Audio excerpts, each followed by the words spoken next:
ABP news देख रहे हैं आप। नमस्कार, मैं हूं स्नेहलता।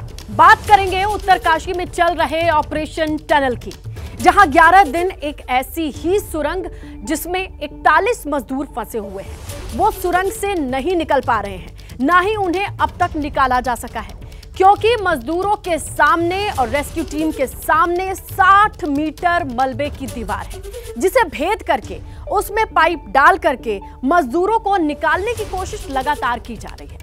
अब वो कामयाबी होती, ये कामयाबी मिलती नजर आ रही है। इसी पर आपको बड़ी खबर बताएं। उत्तरकाशी से बड़ी खबर, रेस्क्यू ऑपरेशन से जुड़ी बड़ी खबर। और अच्छी खबर यह है, देर रात या कल सुबह तक कोई राहत वाली खबर सामने आ सकती है। 39 मीटर तक की पाइप डालने का काम पूरा हो चुका है। 15 घंटे के भीतर रेस्क्यू पूरा होने की उम्मीद है, यानी वो 41 मजदूर और उनसे जुड़े लोग और तमाम वो लोग जो लगातार ये जानना चाहते थे कि आखिरकार कब निकाला जाएगा इन 41 जिंदगियों को उस सुरंग से बाहर, जिसके भीतर वो दिवाली की सुबह काम करने के लिए तड़के पहुंचे थे और अब तक उन्हें बाहर आने का इंतजार है। तो 800 mm की पाइप भी हमने 21 मीटर तक प्लेस कर दी, पुश कर दिया। उसके बाद हमारी ड्रिलिंग ऑगर मशीन द्वारा वो शुरुआत हमने की रात को करीबन 1:45 बजे।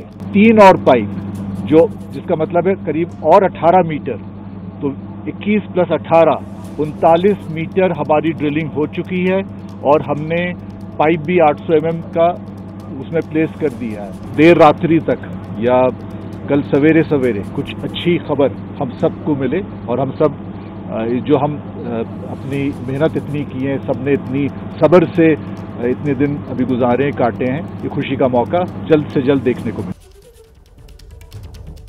तो सुना आपने क्यों और कब तक मजदूरों के सही सलामत बाहर निकल जाने की उम्मीद जताई जा रही है। रेस्क्यू में सिर्फ देश ही नहीं बल्कि विदेश के एक्सपर्ट भी जुटे हैं। उनमें से ही एक इंटरनेशनल टनल एक्सपर्ट हैं क्रिस हॉपर, जिनसे बातचीत की है हमारी सहयोगी अंकित गुप्ता ने। यह रिपोर्ट देखिए। काशी की टनल में फंसे 41 मजदूरों को बचाने का काम काफी तेजी से आगे बढ़ रहा है। हमारे साथ मौजूद है क्रिस हॉपर, जो कि इंटरनेशनल टनल एक्सपर्ट हैं। Chris, what's the status right now and what's the development now? The operation is going on. We're helping with the micro tunnel, which is setting up at the moment, and we're also, shall we say, reviewing what's going on with the auger. Okay. Auger's in 38 meters. And how much time or what are the difficulties? The big thing is skin friction and just pushing the pipe through. Okay. So we've modified the process, and the modification's been successful, and now we're progressing again. Okay. And approximately how much distance is left according to you? 12, 16 meters, something like that. And progress is going fine? Progress is going at the moment, yes. And just tell me briefly about yourself also. As we know, you are an expert in this. 40 years experience tunneling. I've done rescue missions before in the UK. Okay. Thank you, Chris. So ये Chris Hopper जो कि international tunnel expert है, जो कि United kingdom UK से आए हुए हैं, और जिन्होंने साफ तौर पर बताया कि 38 मीटर तक ये पाइप को डाला जा चुका है। अब तक जो प्रोग्रेस हुई है वो निश्चित तौर पर एक बड़ी कामयाबी के तौर पर देखा जा रहा है, एक बड़ी सफलता के तौर पर देखा जा रहा है, क्योंकि अगर हम कुल जो है दूरी की बात करें तो उसमें से लगभग 2/3 दूरी पूरी हो चुकी है और जो मजदूर टनल में फंसे हुए हैं वो जल्द निकलेंगे इस टनल से बाहर। सहयोगी कैमरा पर्सन संजीव कुमार के साथ अंकित गुप्ता, एबीपी न्यूज, सिलक्यारे। ये रिपोर्ट देख ली आपने। तो सुरंग में फंसे मजदूरों को बचाने के लिए चल रहे रेस्क्यू ऑपरेशन का ताजा सूरत हाल ये है कि 39 मीटर तक पाइप डाली जा चुकी है। हालांकि मलबा 60 मीटर का है ये मलबा, लेकिन मजदूरों को सही सलामत निकालने के लिए अभी भी 53 यानी 53 मीटर की पाइप पहुंच जाए तो काम बन जाएगा। पाइप डालने का ये सिलसिला सिलक्यारा साइड पर हो रहा है, जबकि दूसरी तरफ बड़कोट वाली साइड पर भी एक्शन ऑन है। उधर से भी कोशिश की जा रही है ब्लास्ट करके रास्ता बनाने की, जहां से रेस्क्यू टीम 8 मीटर और आगे बढ़ने में कामयाब रही। ग्राउंड पर और क्या क्या चल रहा है देखिए हमारी थोड़ी देर पहले आई एक एक्सक्लूसिव रिपोर्ट में। पिछले 11 दिनों से 41 मजदूर फंसे हुए हैं इस टनल के अंदर, और जैसे जैसे वक्त गुजर रहा है अब उम्मीद बढ़ती जा रही है कि जल्द ये मजदूर निकलेंगे। और कहां से निकलेंगे वही बताने के लिए हम आपको थोड़ी ऊंचाई से तस्वीरें दिखाने की कोशिश कर रहे हैं। देखिए ये टनल का मुख्य द्वार है, इसी के अंदर एक पैरेलल टनल बनाई जा रही है जो कि 800 mm के जो पाइप्स अंदर भेजे जा रहे हैं उनके जरिए बनाई जा रही है। और जो सबसे ज्यादा इस वक्त जो तीव्र गति से काम चल रहा है वो उसी पैरेलल टनल को बनाने को लेकर के चल रहा है। हालांकि जानकारी तो ये भी दी गई थी कि इसके अलावा भी अलग अलग विकल्पों पर काम चल रहा है। दूसरा विकल्प जो बताया गया था उसकी क्या स्थिति है, क्या वहां पर वाकई में काम चल रहा है, चलिए आपको तस्वीर दिखाते हैं। दूसरा विकल्प बताया गया था कि वर्टिकल ड्रिलिंग की जाएगी, यानी ऊंचाई से सीधा टनल के अंदर पहुंचने की कोशिश की जाएगी। अब बात करते हैं तीसरे विकल्प की। कहा गया कि एक जो है परपेंडिकुलर और हॉरिजॉन्टल एक जो वो बनाई जाएगी, टनल बनाई जाएगी, पैरेलल टनल, और उसका भी फिलहाल यहाँ पर हमको अगर हम आसपास देखते हैं तो कहीं वो जो काम होता हुआ नहीं दिख रहा है। उस तरह से मुमकिन है कि किसी और पीछे के रास्ते से वो काम कोशिश की जा रही हो। इसी बीच आज रेस्क्यू में जुटे अधिकारियों की ओर से एक बार फिर इंफॉर्मेशन दी गई कि सुरंग में फंसे सभी 40 मजदूर सुरक्षित हैं, उनसे लगातार कांटेक्ट बना हुआ है, उनसे संपर्क साधा जा सकता है, उनसे संपर्क बना हुआ है। ये राहत वाली खबर है। भले ही ये दिन बीतते जा रहे हैं लेकिन 41 मजदूरों के खाने पीने की सप्लाई की वजह से, ऑक्सीजन की सप्लाई की वजह से उनके सुरक्षित होने की राहत वाली खबर आ रही है। और ताजा अपडेट ये है कि मजदूरों तक माइक्रोफोन पहुंचा दिया गया है, मजदूरों के पास स्पीकर भी पहुंचा दिया गया है और उसी के जरिए मजदूरों से बातचीत हो रही है। रेस्क्यू में लगे ऑफिसर्स को पूरा भरोसा है कि बहुत जल्द मजदूर बाहर निकल आएंगे और ये जिंदगी की जंग जीतेंगे।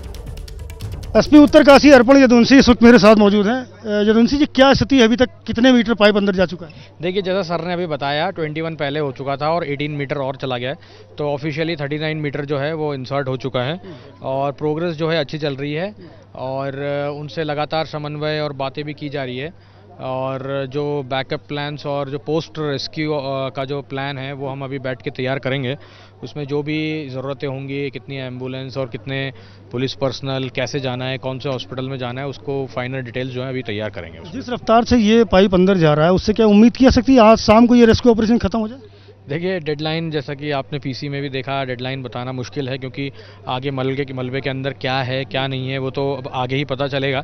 बट यही बता सकता हूँ कि जो ऑपरेशन है वो पूरी फुल स्विंग पे चल रहा है और जिस तरह की प्रोग्रेस हुई है रात से उससे सभी लोग उत्साहित हैं और मुझे आगे भगवान से प्रार्थना करता हूँ कि कुछ न मिले और जल्दी से हम इसमें रैप अप कर लें। शुक्रिया हमसे बात करने के लिए। अर्पण यदुवंशी हैं जो बता रहे हैं कि लगातार रेस्क्यू ऑपरेशन बेहतर तरीके से चल रहा है और उम्मीद है कि रेस्क्यू ऑपरेशन जल्द खत्म होगा और जो भीतर 41 मजदूर फंसे हुए हैं उनको बाहर लाया जा सकेगा। कैमरामैन फैसल के साथ संजय त्रिपाठी, एबीपी न्यूज, उत्तरकाशी।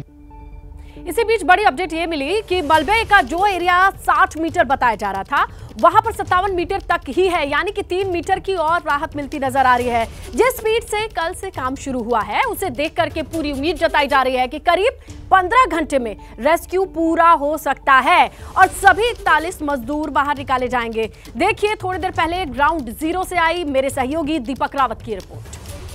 उत्तरकाशी की टनल में फंसे 41 लोगों को निकालने की कोशिश लगातार जारी है। आज 11वें दिन एक बड़ी खबर आई है। बड़ी खबर ये कि 39 मीटर तक ड्रिल कर दिया गया है, यानी कि 70% से ज़्यादा ड्रिल हो चुका है और अब बस 30% ड्रिल करना बाकी रह गया है। इसको इस तरीके से समझिए कि टोटल 57 मीटर की ड्रिल करनी थी। जो मलबा है वो 57 मीटर में गिरा हुआ है और 39 मीटर तक पहुंच गया है जो ड्रिलिंग कर रही है मशीन, और उसमें जो पाइप इंस्टॉल किए गए हैं वो पाइप 39 मीटर तक कर दिए गए हैं और अब रह गया है सिर्फ 18 मीटर, आखिरी का 18 मीटर, जिसको ये माना जा रहा है कि आज देर रात तक ये काम भी हो जाएगा, क्योंकि जिस स्पीड से अब ड्रिलिंग मशीन काम कर रही है उस स्पीड को अगर देखें तो ये मान के चल रहे हैं कि अब 14-15 घंटों के भीतर उन जो लोग वहाँ पर फंसे हुए हैं उन तक ये पाइप पहुँच जाएंगे और उसके बाद वहाँ NDRF की टीम भेजी जाएगी, डॉक्टर्स की टीम भेजी जाएगी जो जांच करेगी और उसके बाद उन्हें रस्सी के सहारे एक इस तरीके का स्ट्रेचर तैयार किया जाएगा कि उस पर उनको लेटाया जा सके और उसके बाद उन्हें रस्सी के सहारे ही बाहर खींचा जाएगा। तो इस पूरे प्रोसेस में अब 15 से 16 घंटों का वक्त लग सकता है, ऐसी आधिकारिक जानकारी दी गई है। आखिरी के 18 मीटर को ड्रिल करने की लगातार कोशिश की जा रही है। अभी भी आप देखें तो टनल के भीतर लगातार काम चल रहा है और ये निरंतर काम चलता रहा पिछले 10-11 दिनों से और अब लगातार ये उम्मीद जताई जा रही है कि कभी भी किसी भी वक्त वो बड़ी खबर सामने आ सकती है जब इन 41 लोगों को एक एक कर बाहर निकाला जाएगा। और वहीं देखिए उत्तराखंड में ऑपरेशन टनल पर सियासत की खबर मिल रही है। साइट पर पहुंचे उत्तराखंड के कांग्रेस अध्यक्ष रेस्क्यू की शुरुआती कार्रवाई पर सवाल उठाया। टनल बनाने वाली कंपनी पर लापरवाही का आरोप लगाया। कहना यह है कि महारा ने स्केप टनल क्यों नहीं बनाई, कंपनी के खिलाफ अब तक FIR क्यों नहीं। तो यहां पर सियासत की एंट्री इस तरफ से है कि कांग्रेस की तरफ से जाकर के ये कहा गया कि आखिरकार काम शुरू करने से पहले ये प्रॉपर प्लानिंग क्यों नहीं थी कि अगर किसी तरीके की दुर्घटना हो तो मजदूरों को सेफली बाहर कैसे निकाला जाएगा। सिलक्याल टनल में फंसे मजदूरों का हालचाल लेने के लिए कांग्रेस पार्टी के प्रदेश अध्यक्ष करण महारा पहुंचे हुए हैं। महाराज जी, क्या जानकारी मिल पाई आपको? देखिए, मुझे उम्मीद है कि आज शाम तक या कल तक कुछ गुड न्यूज़ आएगी। बस इतना है कि सरकार को ध्यान देना चाहिए। हम लोग लगातार, आप भी, मैं भी, हम सब लोग लगातार कंट्रोल ब्लास्टिंग की बात कर रहे थे जब से रोहिणी की घटना घटी है। लेकिन कंपनीज का इतना बड़ा प्रेशर है, क्योंकि बड़े नेताओं के ताल्लुक रखते हैं लोग, कि स्थानीय प्रशासन कोई कार्रवाई नहीं कर पा रहा है। अनकंट्रोल ब्लास्टिंग की वजह से चट्टानें कमज़ोर हो रही हैं, पहाड़ हिल रहे हैं। सेस्मिक जोन है 4 और सेस्मिक जोन 5 है, तो ज़्यादा ध्यान देने की ज़रूरत है, वो नहीं है। 4.5 किलोमीटर की टनल में स्केप पाथ ना होना, ये सबसे बड़ी टेक्निकल में कमी। स्केप पाथ का आप जिक्र कर रहे हैं, मुझे ये बताया गया था कि यहाँ ह्यूम टनल पहले से बनी हुई थी और इस तरह का जो हादसा अब तो सामने आ गया, चूंकि 41 मजदूर फंस गए थे, लेकिन इस तरह का हादसा करीब 8-10 बार यहाँ पहले छोटी बड़ी उसकी वो इंटेंसिटी हो सकती है, लेकिन ऐसा 8-10 बार हो चुका है। ह्यूम पाइप के जरिए लोग बाहर आए थे, लेकिन वो ह्यूम पाइप हटा दिया गया 6 महीने पहले। ये मैंने भी सुना है, लेकिन क्योंकि इसकी सत्यता की जाँच नहीं है अभी है। और अब बात एबीपी न्यूज के खबर के असर की। हमारे prime time show public interest में जारी अवैध खनन माफिया के खिलाफ देशव्यापी मुहिम का बड़ा असर हुआ है। 20 नवंबर को पब्लिक इंटरेस्ट में जो खुलासा हुआ था, उसी पर पंजाब में बहुत बड़ा एक्शन लिया गया है। ये रिपोर्ट देखिए।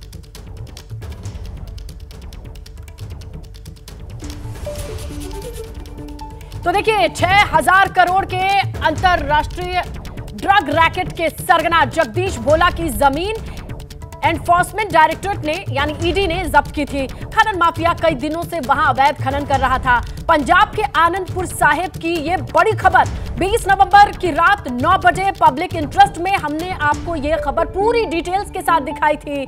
हम ये दिखाना चाहते थे कि इतनी बड़ी एजेंसी की अटैच की गई जमीन भी खनन माफिया से नहीं बची है। ना ही सरकार को ना ही ईडी को ये बात का पता था, और ऐसे में एबीपी न्यूज ने अपनी ग्राउंड रिपोर्ट दिखाई, और इस रिपोर्ट को दिखाने के बाद देखिए किस तरीके से एक्शन की भी खबर आ गई है। अटैच की गई जमीन भी खनन माफिया से नहीं बच पाई थी, और ये बड़ी खबर पब्लिक इंटरेस्ट में प्राइम टाइम शो में हमने जब डिटेल में दिखाई तो उसका असर अब ये हुआ है कि इस पर एक्शन लिया गया है। अब अवैध खनन के खिलाफ जांच के आदेश की बात सामने आ गई है। माइनिंग विभाग के निदेशक, इसके अलावा आपको यह भी बताते चले, रोपड़ के एसएसपी को जांच के आदेश दिए गए हैं। ईडी की जब्त जमीन पर अवैध खनन हो रहा था। जहां ईडी ने जिस जमीन को अटैच किया था वहीं पर अवैध खनन की खबर एबीपी न्यूज के कैमरे की नजर पड़ी। उसके बाद हमने ग्राउंड रिपोर्ट पूरे सबूत के साथ दर्शकों के सामने रखा। अब माइनिंग विभाग के निदेशक ने आदेश दिए हैं कि पता करें कि ईडी ने आखिरकार अटैच करके जो ये जमीन अपने हवाले की थी, वहां पर कैसे संभव है कि इस तरीके से धड़ल्ले से अवैध खनन हो पाए। पब्लिक इंटरेस्ट की ये खबर दिखाए जाने के बाद पंजाब सरकार में जबरदस्त हलचल रही। खबर का असर ये हुआ कि खनन मंत्री गुरमीत सिंह मीत हेर से खनन मंत्रालय ही छीन लिया गया। उनकी जगह अब कैबिनेट मंत्री चेतन सिंह जोड़ा माजरा को खनन मंत्री का प्रभार सौंप दिया गया है। तो कुल मिलाकर के एक्शन नंबर 1 ये रहा। दूसरा एक्शन ये हुआ कि पंजाब सरकार ने एबीपी न्यूज की खबर का हवाला देते हुए माइनिंग विभाग के निदेशक और रोपड़ जिला के एसएसपी को भी ईडी की जमीन पर अवैध खनन करने वालों के खिलाफ जांच करके सख्त कानूनी कार्रवाई के आदेश दे दिए हैं।